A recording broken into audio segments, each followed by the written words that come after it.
po. It's, the word of God is not from us, amen, pero galing po ito sa ating Panginoon, amen po. So, hindi po sa ating kakayahan, pero sa kakayanan po ng ating Panginoon to teach us, amen po, sa salita po ng ating Lord, amen. So, sige po, huwag na po natin patagalin. Tayo po ay manalangin po to start with our word of God tonight. Hallelujah.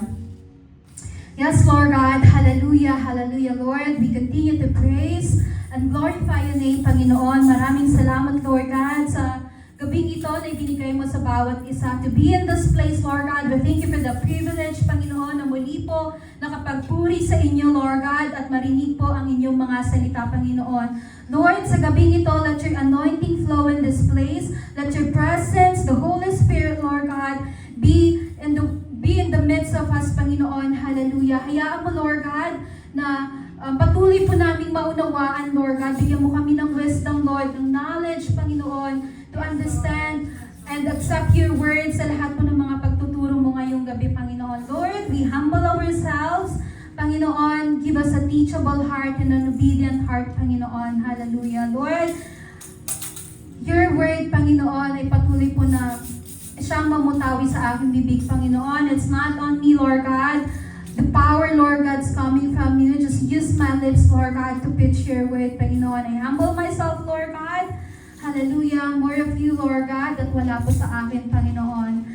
Once again, Lord God, yours is the glory, honor, praises, and thanksgiving. In Jesus' name we pray. Amen. Hallelujah. Sige po. So, tonight po, gusto ko lang pong ituloy yung topic ni Pastor Dondi at saka ni Teacher Jeff 2 weeks ago kay Pastor, which is talking about, kung naalala po natin, about building the temple of God. And ano po yung topic natin last week, kung nakinig po tayo kay Teacher Jeff? About obedience. Yes, about understanding obedience. Amen po. So ngayon po, gusto ko pong ituloy yung topic nila because I know this, kanina nung nag-start pa lang po sa service, it feels like alam na po natin yung topic natin ngayong gabi kasi nabanggit po siya ng nabanggit. Amen? So, it is all about understanding the unity, the word unity po, amen, in the church, in building God's temple. Amen? So, yun ating pong verse for tonight ay makikita po sa Book of Philippians, chapter 2, verse 1 to 2, at ito po yung sinasabi. Therefore, if you have any encouragement from being united with Christ, if any comfort from His love, if any common sharing in the Spirit, if any tenderness and compassion, then make my joy complete by being like-minded, having the same love, being one in spirit, and one of mind. Once again, Lord, maraming salamat po sa pagkabasa ng iyong salita. Patuloy, Lord God, na ikaw ang mapapulihan at may taas sa aming kalagitnaan. In Jesus' name, amen. Amen. So, clear yung ating pong verse for tonight ay makikita po sa Philippians chapter 2, verse 1 to 2. Amen. So, we have to understand bakit po baka ito, of course, we know na ang author o nagsulat po ng book na ito is si Paul, Apostle Paul. Amen po. And bakit po kaya niya sinulat yung verse na ito? Amen. Alam niyo po, kung titignan po natin yung Biblia, talagang lahat po ng mga nakasulat dyan, it is nararanasan po natin, amen? Individual, nararanasan ng church, amen? Kasi po yung mga sinulat po ni Apostle Paul is most of the time po is he's addressing to the churches, amen po? And yung ating pong pag-aaralan ngayong gabi, sinaddress niya sa Church of Philippians, sa mga mga Philippians, amen po?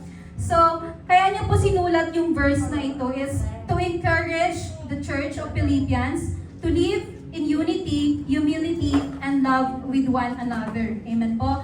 And kung makikita po natin sa time na ito, si Apostle Paul po, when he was writing this letter for the Philippians po, he was in prison. Amen? Yet, kahit po nasa kulungan siya, he was deeply concerned about the spiritual health of the church. See, nakakulong na siya, but still, iniisip po niya yung sitwasyon ng simbahan, yung health po ng simbahan. Amen? The Philippian church was faithful and supportive, but signs of disunity and personal conflict were beginning to appear among some members. So, nakarating po sa kanya that during those times, meron pong disunity sa church. Amen po. And makikita po natin yan sa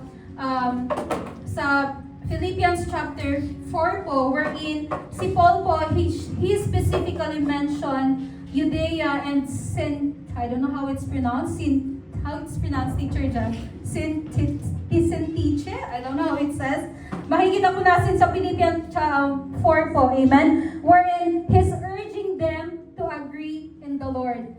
This signifies na meron pong disunity. Amen po. Can you just paki-show po Ate DG yung chapter 4 verse 2 para lang po makita pa natin. Philippians 4:2. Ito po sabi niya, I plead with Judea and I plead with how is it pronounced? To be, taas mo po Ate DG. Hindi pa po ako tapos. Sa 4:2. To be of the same mind in the Lord. Amen po. So there was an encouragement, there was an urging, amen po, na mention po ni Apostle Paul. It means during those times, meron pong disunity sa church. Amen? This shows that unity was becoming an important issue in the church. Amen? So, kaya po, isinulat po ni Apostle Paul yung verse na ito. Amen po. Which is, alam niyo po, hindi lang po yun para sa mga taga-Philippians, but it's also an encouragement for us as part of the body of Christ. Amen? Bilang mga believers po na nasa loob ng isang simbahan, amen po, kailangan po natin ng pagkakaisa, ng unity. Amen po? So, let us define the word unity. Sa dictionary po, ang unity is the state of being joined together or in agreement or oneness. That is the dictionary po.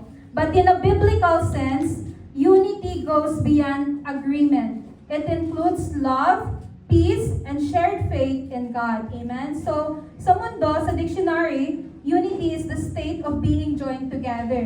Yung nagsasama-sama. Amen? Or in agreement. Amen po? Pero sa biblical sense, it's the same, but it includes love, peace, and shared faith in God. Amen? Meaning po, lahat po ng mga mananampalataya is living together in oneness of heart, mind, spirit, and purpose under God. Amen? So, ibig sabihin po, hindi po ibig sabihin na kailangan pare-parehas tayo. Amen? Pero ang ibig pong sabihin no na we as the people of God should be sama-sama po sa ating pananampalataya, sa pag-ibig, at sa ating pagsunod kay Kristo. Amen po? Halimbawa po, magbibigay lang po ako ng mga examples kung saan, kung wala pong unity, wala pong mangyayari.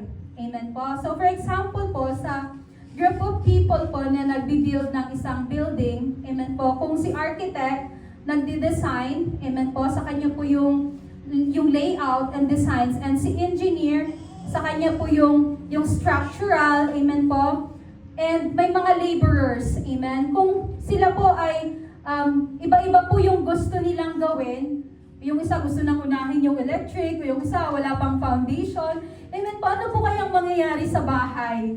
Amen. Tatayo po kaya yun ng maayos? Hindi po, amen po. Bagkos magkukos pa yun ng delay, or baka yung building walang proper foundation, pag bumagyo, tumba. Amen po? So, that is one example. Second example, sa marriage po, amen? Sa mag-asawa, pag wala pong unity at lagi pong disagreement, ano pong nangyayari? Arguments, away, amen po? And sometimes, it affects po yung emotional health ng mga anak. Amen po? Sometimes, iniisip po natin, bakit maraming broken family? Iniisip lang natin siguro sa environment, maraming tukso, but namimiss po natin yung pinaka main reason po, which is yung unity. Amen po? As a married wife and husband. Amen po? Hindi po natin naiintindihan yung sacredness ng union na sinabi po sa Biblia. Amen? Next po is, for example, sa work setup po. Amen?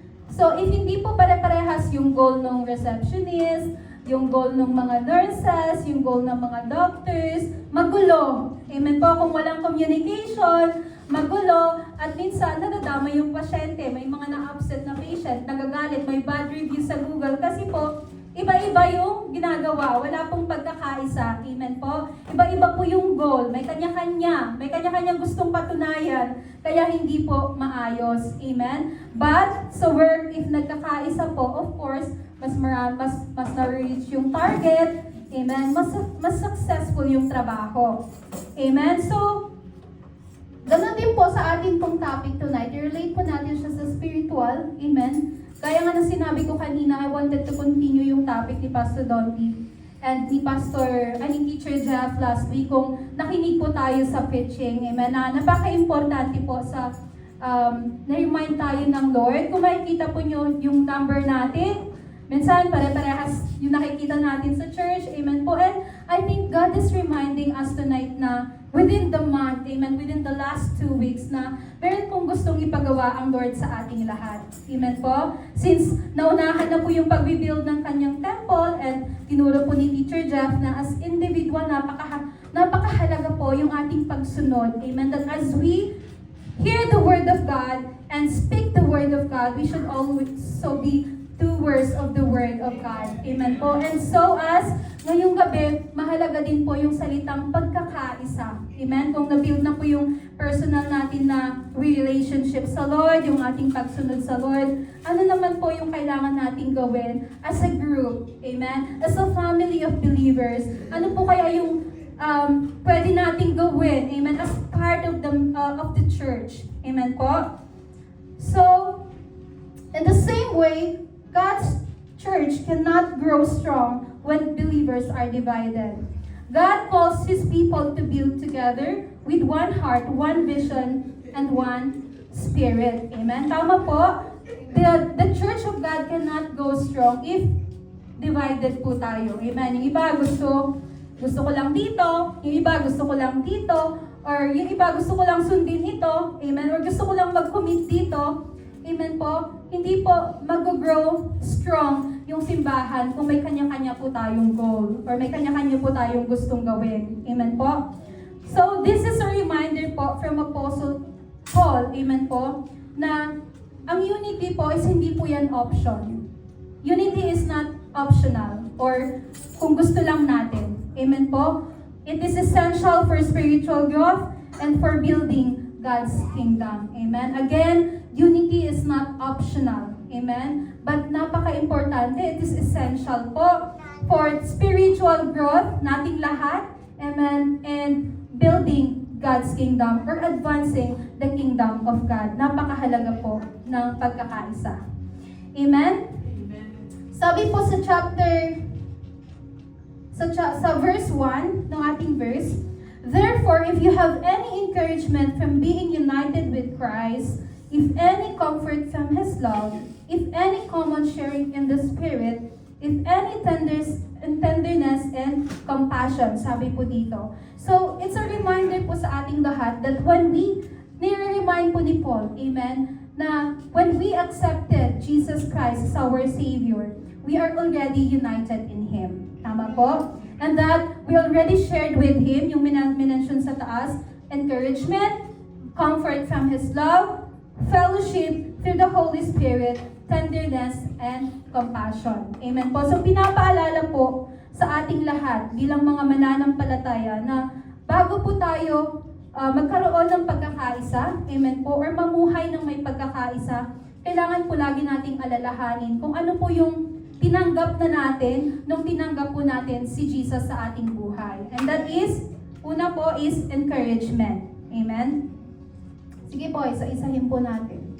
Una po is encouragement. Amen? When we accepted Jesus Christ as our Lord and Savior, nagkaroon na po tayo ng katatagan. Amen? Hindi po dahil tayo ay magaling or tayo po ay malakas, but because we are already connected in Him. Amen? Kay Jesus po.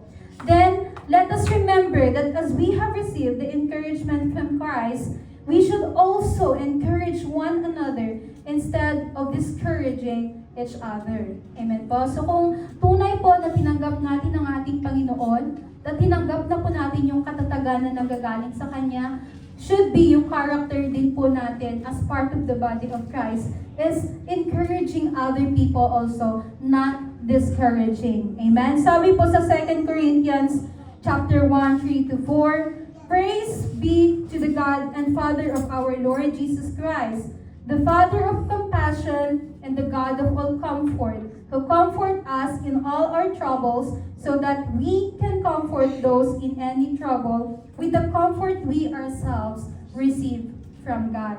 Tama po? So, kung natanggap na po natin yung katatagan, yung comfort na nanggagaling sa ating Panginoon, dapat po may i-share po natin yan sa mga taong nakapaligid po sa atin. Amen? Alam niyo po, few days back, meron po ako nakitang post sa Facebook and I write some comments as well. I don't know kung saang church yon, pero isa siguro siyang worker sa simbahan and he was talking about the hurt sa church. Alam niyo po yan, yung mga hurts daw po sa church. Sinasabi niya po doon na marami daw pong churches ang hindi na nagiging pagpapala sa iba, hindi na po nagiging healing para sa iba, hindi na po nagiging comfort para sa iba, kasi po mas nararamdaman na daw po nila yung panghuhusga sa loob ng simbahan. Amen po. So, mahaba po yung sinabi niya eh.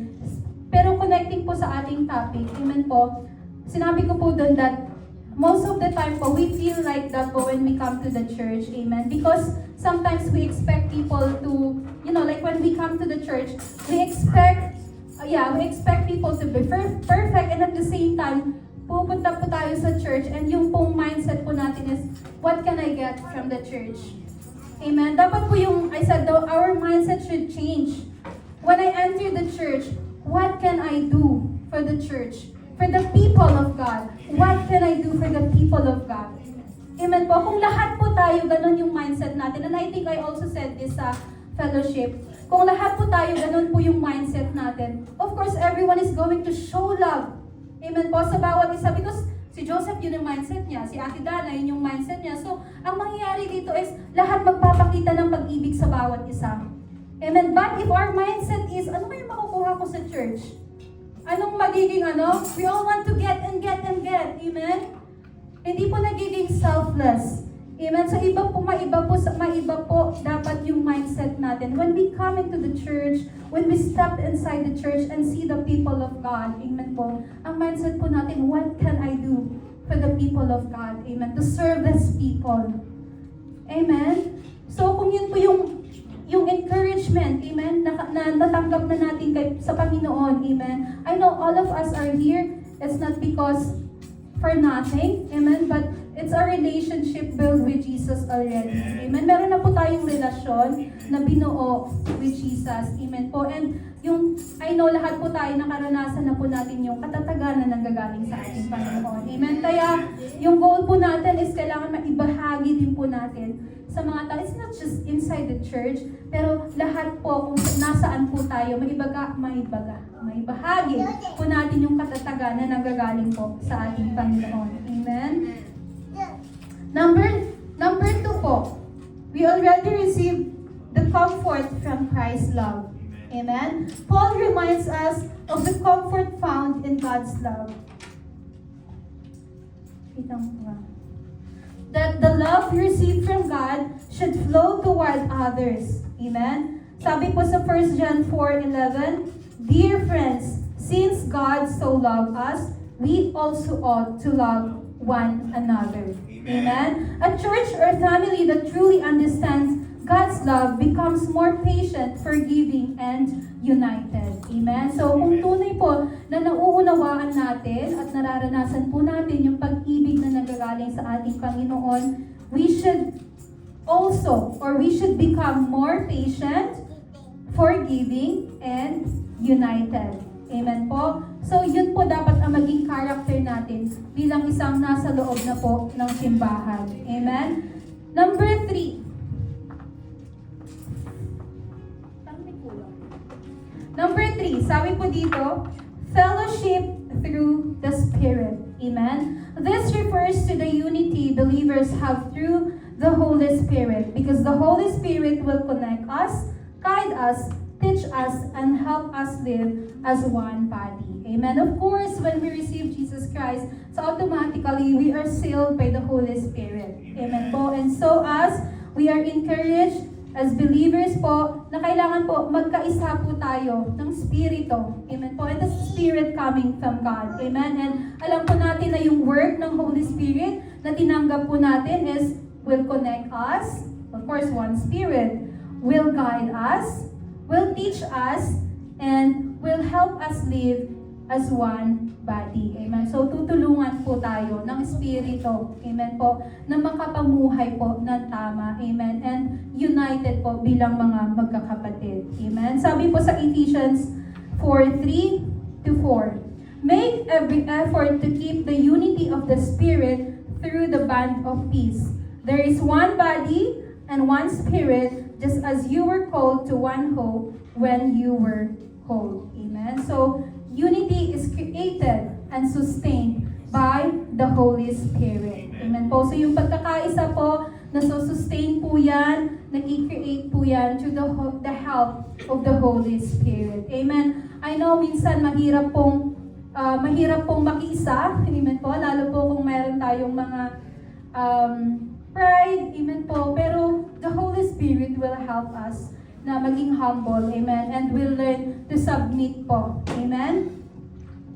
Number 4, tenderness and compassion. So Paul reminds us that as Christians, we should reflect the heart of Christ toward one another. Ano pong ibig sabihin nun?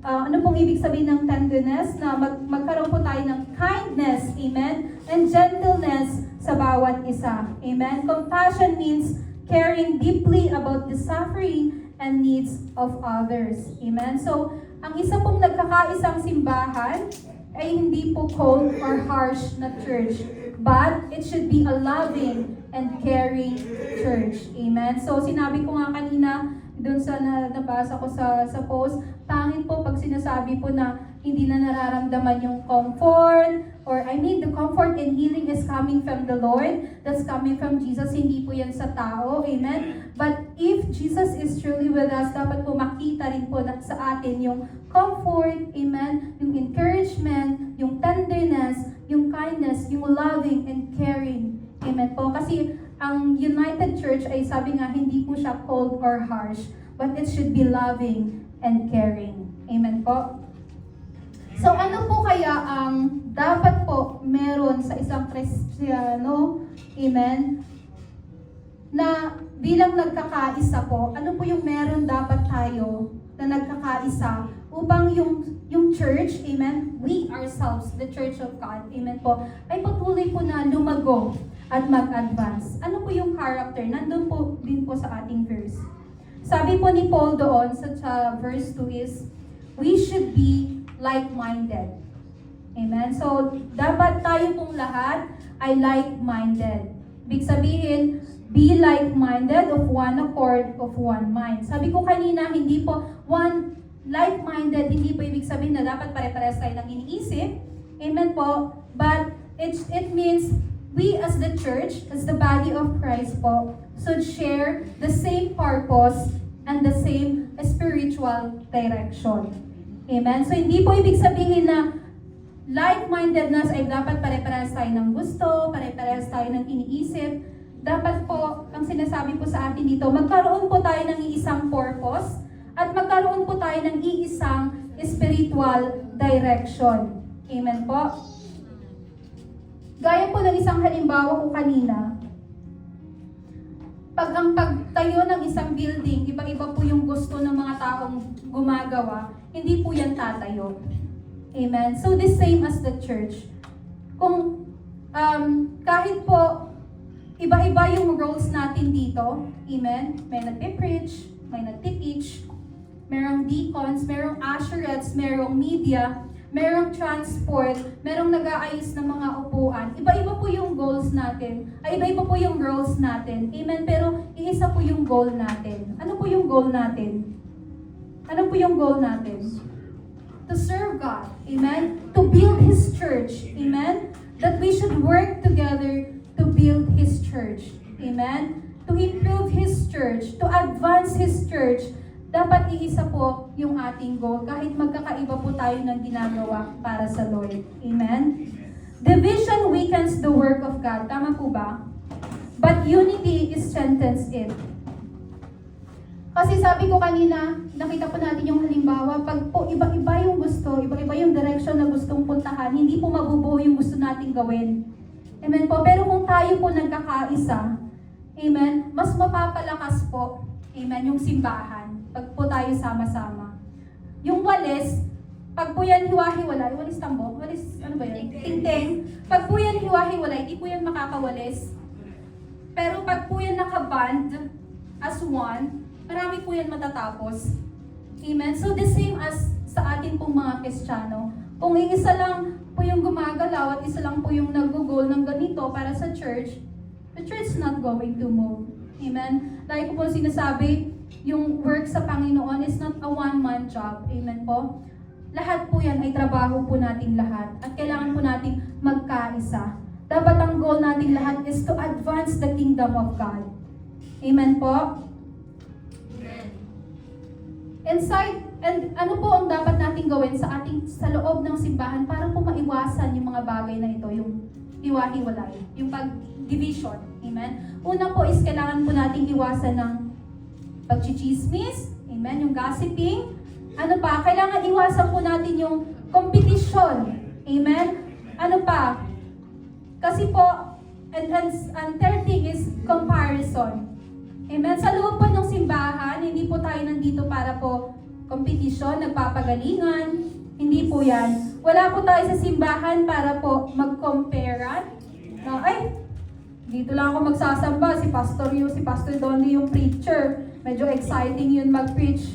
Next week, di na ako pupunta kasi si Deacon na Arnie, medyo harsh yun mag-preach. Or, ay, hindi ako attend sa Bible study doon kasi naman, ang baho dun sa bahay nila. Or, hindi ko gusto yung mga taong nag-a-attend doon. Amen po. Hindi po yun yung nais ng ating Panginoon. Stop comparing. Nabasa ko din po sa isang post sa Facebook. Comparison kills unity. Submission builds the church. Kung kino-compare po natin ang kino-compare ang bawat isa, or you yourselves you're comparing alone, parang ang layo na na-reach nung kapatid ko. Ako nandito pa hanggang ngayon, nagwawalis at nag-aayos lang ng upuan. Amen po, hindi po yan sa ginagawa natin. Stop comparing yourself. Stop comparing your brothers and sisters. Amen po. Bagkas po, kailangan po magkaisa po tayo. Amen? Kailangan po magkaisa tayo na gawin, amen po, yung trabaho po ng ating Panginoon. Kasi sabi ko nga, hindi po tayo nagpapagalingan dito. Amen? Kung ang worship, gusto natin, tayo yung may pinakamagandang boses dito, ang magiging mangyari sa worship, magiging performance. Hindi na po worship sa Lord. Amen? So, kailangan po nating iwasan ang mga bagay na yon. Amen po? Kasi sabi po sa 1 Corinthians 1:12-13, what I mean is this, si Paul po ulit. One of you says, I follow Paul. Another, I follow Apollos. Another, I follow Cephas. Still another, I follow Christ. Is Christ divided? Hindi po. Amen? Hindi po hati-hati ang Diyos. Amen po? Hindi po divided. Amen? Kailangan nagkakaisa po tayo. Meron po tayong iisang goal. Amen po? Amen? Meron po ba tayong isang goal at spiritual direction? Gusto po ba natin na sa ating paglago, lumago din po yung ating kapatid? Amen. Amen. Praise God. Hallelujah. Number 2 po is, we should have the same love. Kailangan magkaroon po tayo ng pare-parehas na pag-ibig, pagmamahalan sa bawat isa. Amen. Love is the bond that holds believers together. Amen? Sabi sa Colossians 3:14, and above all this, put on love, which binds everything together in perfect harmony. Amen? So lahat po ng ating gagawin, we should always put love on it. Amen? Because love binds everything in perfect harmony. Amen po. Of course, kung meron pong pag-ibig na bumubuo sa simbahan, of course, maiiwasan po ang away, maiiwasan po ang argument, mawawala po ang pride. Amen. Pero mangunguna po yung pag-ibig ng ating Panginoon. Hindi po ba't napakasaya? Amen. Kung lahat po tayo nagmamahalan lang. Amen. Yung tunay, yung genuine na pagmamahal. Tama po? Kahit po, iba-iba po yung gifts, gaya ng nasabi ko kanina, yung galing ng bawat isa. Of course, yung iba nag-worship leader na, yung iba back up, amen po. Or iba-iba po, sa atin, iba-iba po yung personality natin, may galing yung pag-raise sa atin, may taga Ilocos, may taga Batangas, Bicol, Pampanga, sa amang sulok, Visayas, Mindanao. Amen po. Iba-iba po kung paano tayo ni-raise ng ating mga magulang. Amen. Iba-iba po yung background, yung character natin. Pero pag meron pong pag-ibig sa bawat isa, there will be harmony and unity. Amen po. Kasi po, syempre, hindi na po natin makikita yung flaw ng ibang tao. Amen po. Hindi na po natin makikita yung weakness ng ibang tao. Kasi po, mas nangingibabaw na po yung pag-ibig po sa atin. Amen. Sabi po sa Romans 2:3-16, ito po napakaganda po nito. Wait lang po, i-view ko lang yung Bible ko dito. It's mahaba pero maganda po siya.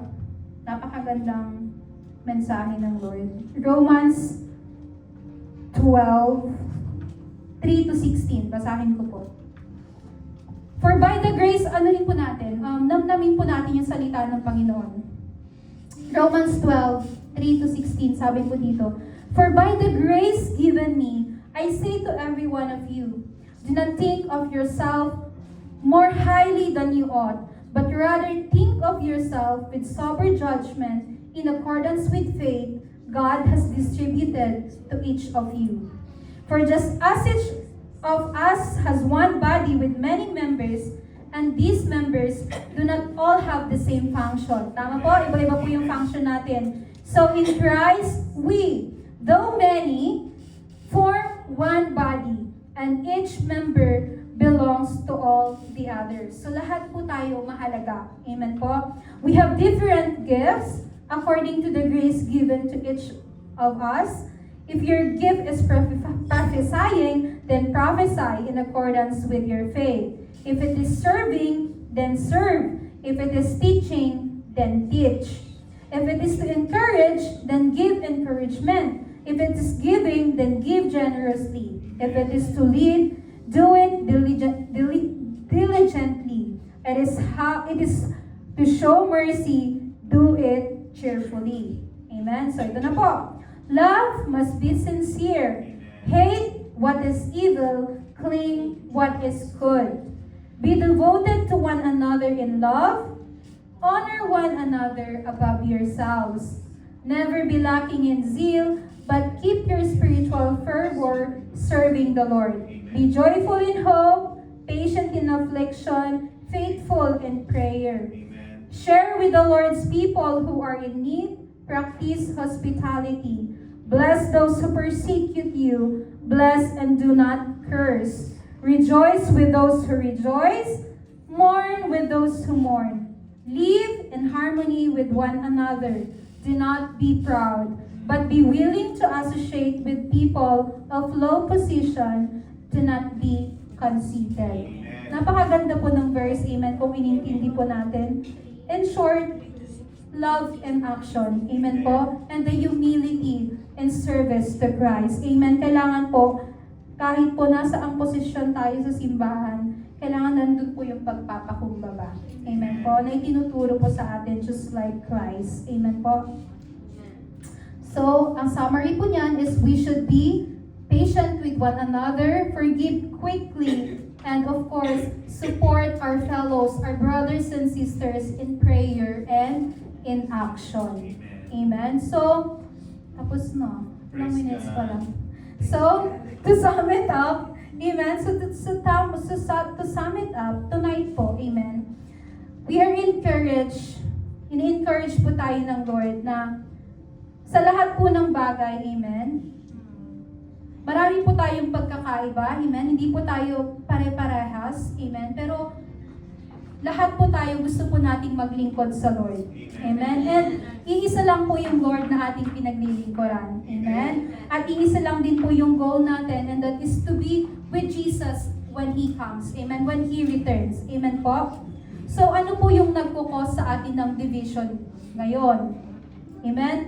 Kung iisa naman po yung Diyos na ating pinagsisilbihan, kung iisa naman po yung nais natin, amen po, iwasan po natin through the characters po na itinuro sa ating gabi.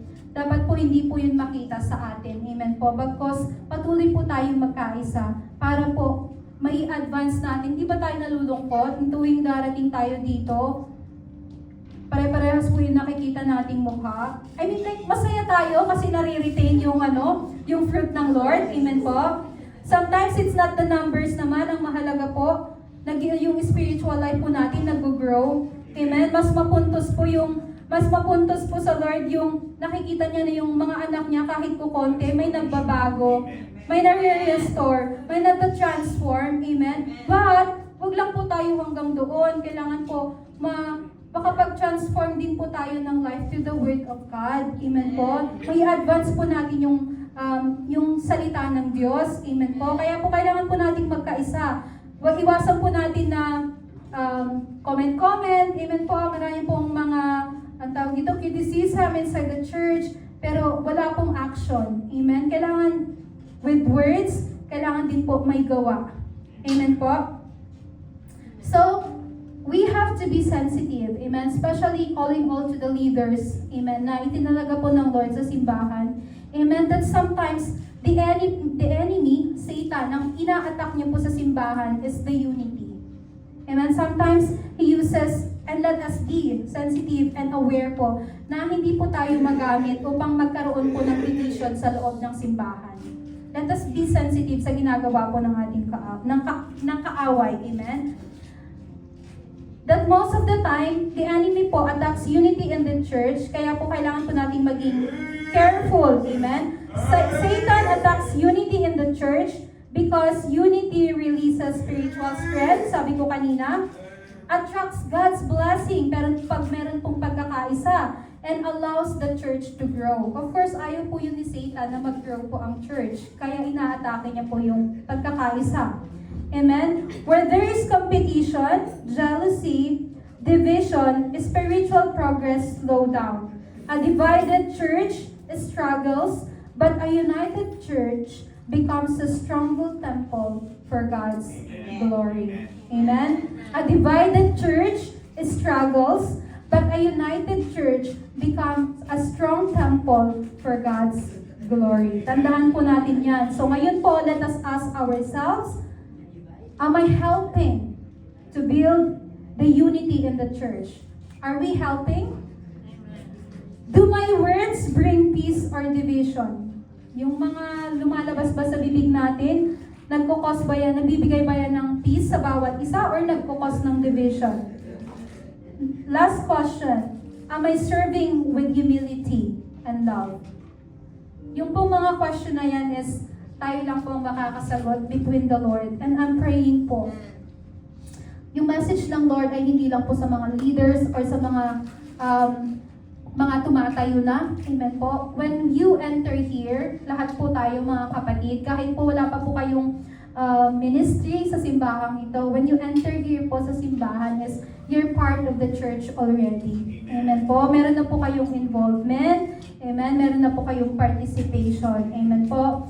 Hindi man kayo kumakanta sa harap, hindi man kayo nag-a-ushery, you're part of the church already. You're part of the family already. Amen. So, it's an encouragement sa bawat isa sa atin.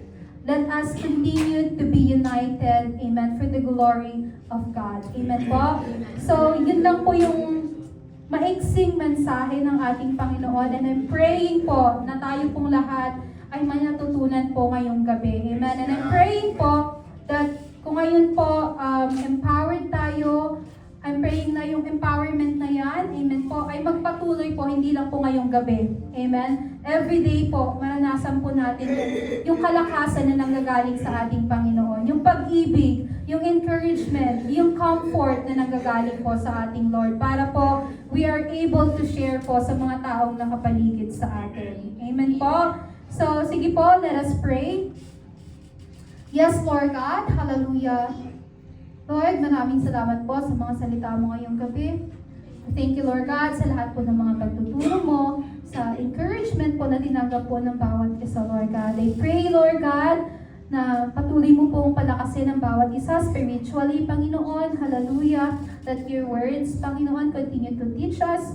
Be with us, Panginoon, at hindi po mawala sa aming mga isip, sa aming mga puso, Lord God, because we will live into it, Panginoon. Hallelujah. May your children, Lord God, will always be victorious po sa lahat po ng kanilang mga gagawin. Patuloy mong gamitin ang bawat isa, Panginoon, to advance your kingdom, Lord God. Hallelujah. Once again, Lord, maraming salamat po sa mga salita mo, sa mga pagtuturo mo, Panginoon, ngayong gabi. Sa iyo po ang mataas na papuri, pagdakila at pagsamba at pagluwalhati mula sa pangalan ng iyong anak na si Jesus. Ito ang aming samot dalangin. Amen. To God be the glory po. Praise God.